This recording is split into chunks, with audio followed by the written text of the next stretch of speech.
Hello there friends and welcome. For today's BG3 guide we have all about an updated and stronger version of my ultimate ELDRITCH Blaster build. After all, the recently released patch 3 nerfed quite a lot of extra damage sources you got with this build. But as you can see, we are still able of achieving enormous damage, definitely even higher than 700 per turn. And this time we'll also be stacking critical boosts to the max, to the point our character will achieve even close enough to 50% critical chance. And the best part of course is, by virtue of being a cantrip, you can cast your Eldritch Blast an infinite amount of times as early as level 1, without having to spend any important resource. So without further ado, let us get started into our updated Ultimate Eldritch Blaster critical build. When it comes to race, there's 3 that stand out. The classic half-elf, because you have a lot of stack benefits, including free shield proficiency, which can help increase your AC by a bit, higher movement speed, and also dark vision. Halflings can be great as well, if only because they'll never fail automatically if they roll a 1. And with an Eldritch Blast build, because each individual ray has an attack roll, and you fire multiple per cast eventually, well, you'll be rolling a lot. However, there are ways to overcome this, mostly with advantage, although hey, you can always roll 1 twice. Halfling will help you avoid that. And lastly, just Gnome. For the Gnome Cunning ability to make you quite tanky when it comes to avoiding enemy crowd control effects. But chances are you'll just be blasting them into submission before they can do that anyways. But you know, any other race will work as well, don't feel restricted by these choices. As for class, you absolutely want to start as a Warlock. After all, we do need our Eldritch Blast, the main force behind our build. As I said before, it is a cantrip, so it has infinite uses, and will scale in power based on your total character level. It's not just Warlock levels, with up to 3 rays fired at level 10 and 2 at the 2nd level. For cantrips and spells, please remember, as always, I already have a best spells guide you can check to the side here, but to put it simply, Eldritch Blast of course, and also Blade Ward for extra defenses. Be sure to pre-buff with this if needed, don't bother wasting actions in battle doing so.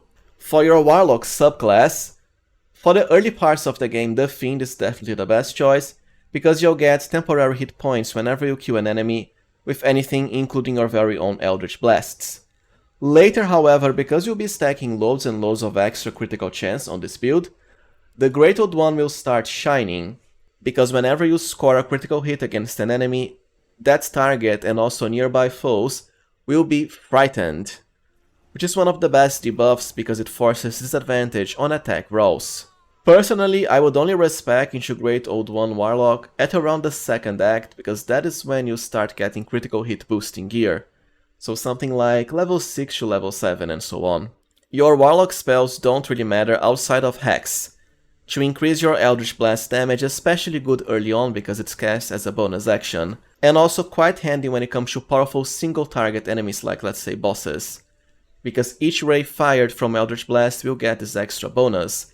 Of course, as you get levels into Sorcerer for the Quicken spell ability, because it also costs a bonus action, sometimes you might prefer to use Quicken instead of Hex, but Hex will still remain useful. As far as the other spell, pick anything you want. Something like Protection from Evil and Good can help, because at least it's not reliant on levels for scaling. Now, when it comes to your ability scores and stats, Charisma is your main attribute, because you'll soon get an ability that empowers your Eldritch Blast damage per ray fired equal to your Charisma modifier, which can even become double through a certain robe you'll find at the 2nd act. Therefore, be sure to start with 17 if it is the main character. For party members, 16 is more than enough. Plus, Charisma also has amazing synergy when it comes to the Sorcerer multiclass we'll be getting soon enough. Be sure to dump Intelligence, also Strength, and Dexterity as always will be your 2nd most important stat. You want 16. The higher your Initiative, well, the faster you can blast enemies into submission before they can do anything at all. Besides that, the classic 14 Constitution for nice hit points, and the remaining points are up to you. Wisdom can always help for insight and perception checks, and also to resist enemy crowd control effects. For skills, you certainly want to go with the dialogue ones, so Intimidation, Persuasion and Deception because we have high charisma, perfect for the main character as the party face. Because Warlocks can only get Deception and Intimidation, grab a background that provides Persuasion, such as Guild Artisan as always for Insight and Persuasion. And from the second level onwards, I'll be continuing as a human just to show you any race works. Any other spell you want now, such as Armor of Agathis.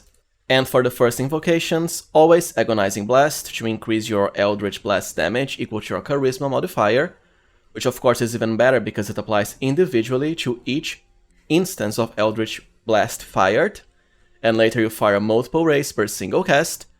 And for the second one, Repelling Blast is the way to go, to push enemies away into dangerous areas of effect, or even into the void for instant kills. And by the way, you can turn this on and off at will, so you aren't forced into always pushing enemies away in case you don't want to. While there's something to be said about Devil's Sight and the Darkness spell, you only get that at level 3, and well, we are kinda multiclassing away from Warlock now. As I've just said, from level 3 onwards, you don't want to remain a Warlock, amusingly enough. In my previous Eldritch Blast guide, I was mostly a pure Warlock because it was for the main Warlock guide, and you aren't exactly much of a Warlock with just 2 levels, but because Eldritch Blast will scale regardless, based on total character level instead, like I said before, it is the way to go if you want to enhance your EB damage to the max. And what we want now is to get started into Sorcerer levels, mostly for the Quicken Spell Meta Magic for more Eldritch Blasts per turn. You can go with any cantrips because you already have Eldritch Blast for damage.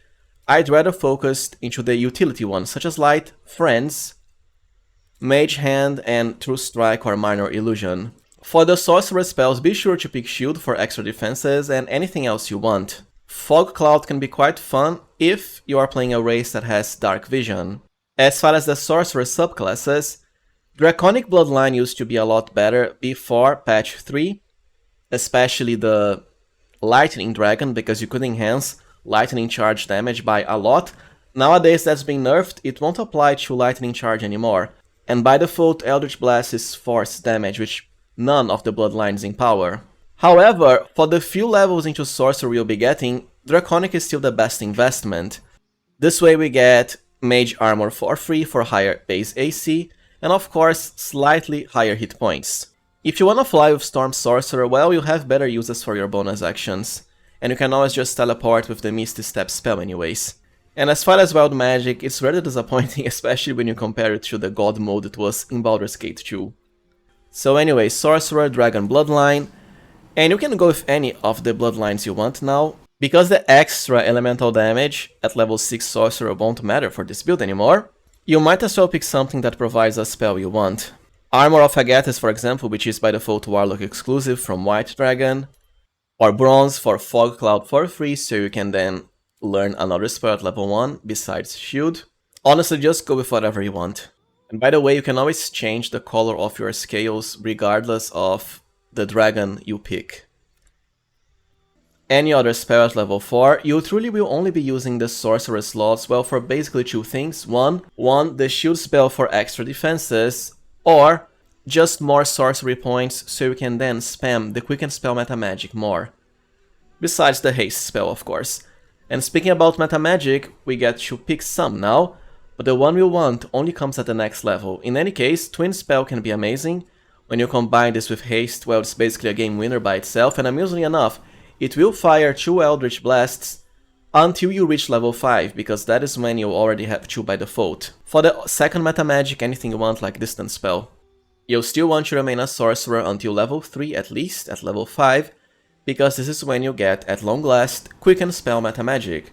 This way you can cast yet another Eldritch Blast per turn as a bonus action. For the second level spells, definitely Misty Step. And you can also choose to replace a previous useless spell you picked before, anything so long as it's not Shield, and grab another level 2 spell. For example, Mirror Image for higher defenses, the same as Blur. Cloud of Daggers by this point is not that useful, but can still work, especially when you combine it with the Pushing Blast, and even Scorching Ray. Or I suppose the Darkness spell, in which case you might consider picking the Devil's Sight Invocation at this point, but I'd still much rather Repelling.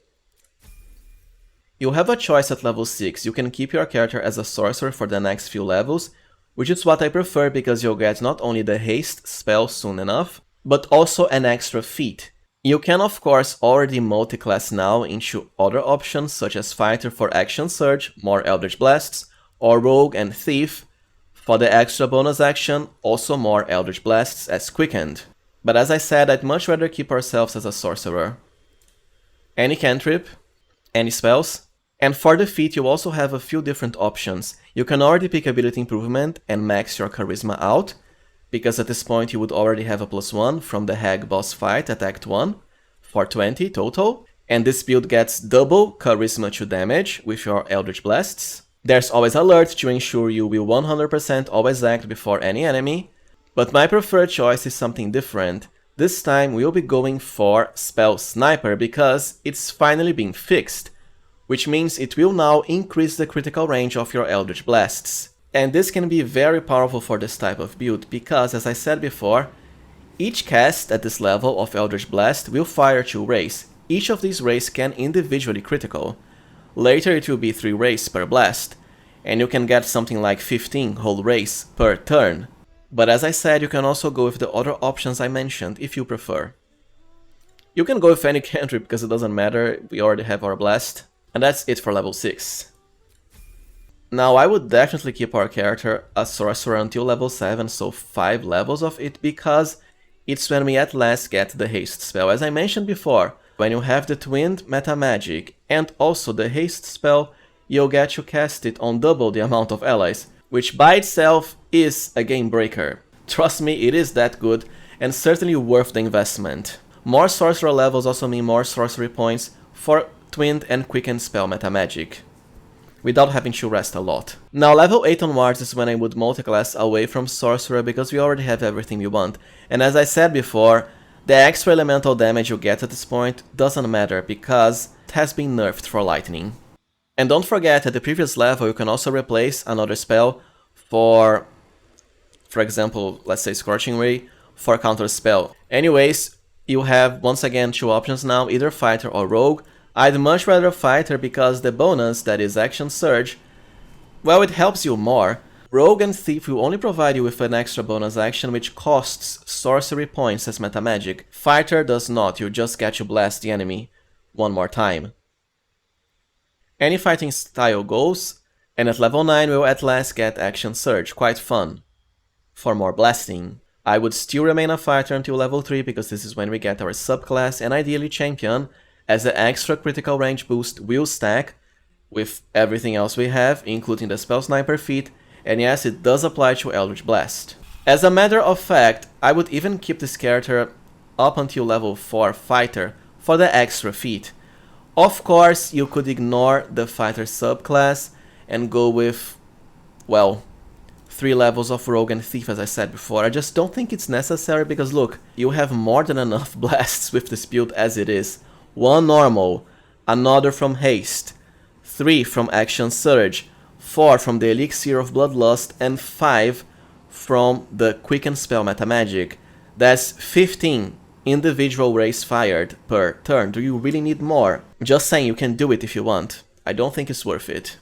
Anyways, for me, I'd rather be a Fighter for the feat and at last ability improvement to maximize our charisma. Of course, you can also do this way earlier as I said before. And for the last level, there's no point in being a Fighter because the extra attack means nothing for our type of build. You can of course go Warlock for the Pact Boon, which also doesn't matter much. I mean, Pact of the Chain provides you with a summon, but at this point who cares? The same for the second level Warlock slots. And yes, you could get 3 levels into Warlock, well, as early as level 3, but that would delay progression of your Fighter and also Sorcerer abilities. You might as well just grab the last level into Sorcerer because at least you'll get more sorcery points and more spell slots. Alright, now let's cover gear for our ultimate Eldritch Blaster highest criticals build. For the helmet, during Act 1 you don't really have anything important, but for the second act there's 2 choices as usual. The Covert Cowl or the Dark Justiciar helmet. Both will provide you with increases to your critical range. You do have to be obscured, but this is super easy to do for a ranged build. Just don't stand next to a character that has the light cantrip cast on them. For Act 3, however, you can go with the Birthright Helmet to increase your Charisma even further, because this build gets double your Charisma modifier to each individual instance of Eldritch Blast. Well, you might prefer to have this as opposed to the critical boosting helmets, it's up to you. And you can of course also go with Saravox Horn Helmet for the same purpose. There's not really any special cloak besides the Shade Slayer for even more critical range. Yes, it only works when hiding, but you are a ranged build, so at least you can always hide and fire your blasts without being detected, at least for the initial of a strike. For the robes, ultimately definitely the Potent Robe, the best in slot by far, because it's one of the sources of extra Charisma modifier to your cantrip damage including Eldritch Blast. And for the first act, you can always use the classic Proc Tacti Sparks Wall. For gloves, ultimately Spell Might of course, to highly increase the damage of your Eldritch Blasts. It does have a penalty to the attack roll, but it doesn't matter, you have sources of advantage, especially by the time you can find these gloves. Act 3. For the earlier acts, just the classic Gloves of Missile Snaring to prevent ranged damage. The boots don't really matter, I just have the Disintegrating Nightwalkers here for free Misty Step, but you can always cast that as a Sorcerer or Warlock. Immunity to a lot of ground effects can be nice, however. The amulets can be anything you want. I have Surgeon's Subjugation for a free Paralyze effect, which can wreck almost any boss. Just remember, to get the free critical hits from Paralyzation, you'll need to be close to the enemy whenever firing your blasts. For rings is the classic package for extra damage. Callous Glow because it's one of the few sources that enhances spell damage, and of course the Risky Ring for the easiest way of getting advantage on all attacks, including Eldritch Blast, which by the way also highly increases the chances of you getting critical hits with your blasts, especially the higher your critical range, which is part of why we invested so much in all sorts of different critical boosting abilities. And speaking about criticals, let's cover weapons and quick slots. For Act 1, just go with the classic Spell Sparkler for some decent enough lightning damage whenever hitting the enemies with our blasts, because we can fire multiple per round. From the second act onwards, however, you might as well change into different weapons, because like I said, patch 3 nerfed a lot of the extra bonuses to damage you could add to your lightning charges. The Knife of the Undermountain King definitely stands out, it's Act 1 even, at the Githyanki Crash area, for well, higher criticals. And later during Act 3 you can dual wield this with either the Bloodthirst Blade for more critical range increases, or my preferred pick, the Rhapsody Dagger. Whenever you kill an enemy with Rhapsody, it even works if you destroy objects, you'll get up to +3 to attack rolls, damage and spell save DC. Because of how many blasts we fire, it's +3 to what? 15 different instances of Eldritch Blast eventually. Before patch 3 you could just keep the buff even if you switch out of Rhapsody and equipped something else. No longer now, however, which is why I have it equipped on my character. And don't forget, at least one of your party members should definitely consider having the Faller Alluve sword equipped for its very powerful Shriek ability, which will highly increase the damage of each Eldritch Blast fired. While lightning charges were nerfed, this still gets lots of extra damage added on top of it. But who knows for how long, right? Might as well make use of it while it's still hot. For bows, just that classic dead shot later. Once again, for more criticals. After all, this character has what, 6 extra sources of criticals? The helmet, the cloak, double weapons, the bow, the fighter multiclass, and also the spell sniper feat. Criticals will really fly. And for the first acts, just the Bow of Awareness for higher initiative. And for consumables, don't forget the classic Elixir of Bloodlust for even more Eldritch Blasts per turn. Well, alright friends, so this was it for my Ultimate Eldritch Blaster build, fully updated for patch 3. Plus, if you found this guide useful as always, please remember to like, subscribe, and also consider becoming a channel member if you can. I always appreciate your support. Thank you for watching and see you next time, friends.